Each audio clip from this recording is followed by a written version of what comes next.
আগামী ডিসেম্বরের মধ্যে নির্বাচন করতে গেলে অক্টোবরের মধ্যে সব কাজ শেষ করতে হবে বলে জানালেন প্রধান নির্বাচন কমিশনার এএমএম নাসির উদ্দিন।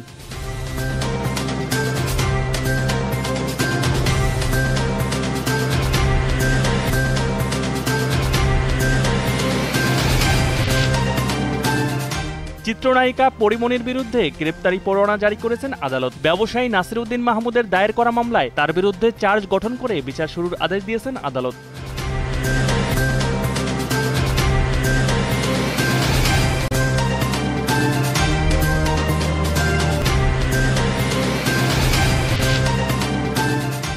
দুদেশের সম্পর্ক আরও গভীর করতে চীন বাংলাদেশের উন্নয়নের বিশ্বস্ত ও স্থায়ী সহযোগী হতে চায় বলে জানিয়েছেন ঢাকায় নিযুক্ত দেশটির রাষ্ট্রদূত ইয়াও ওয়েন।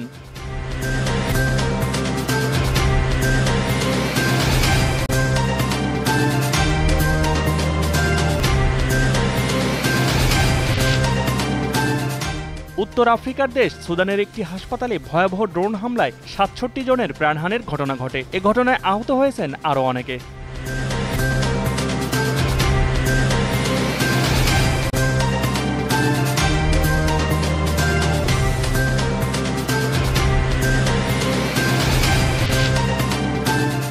চেলসির বিপক্ষে ৩-১ গোলের জয়ে শীর্ষ ৪-এ ফিরেছে ম্যানচেস্টার সিটি। আরেক ম্যাচে মোহাম্মদ সালাহর নতুন মাইলফলকে ইপসউইচের বিপক্ষে ৪-১ গোলের বড় জয় পেয়েছে লিভারপুল।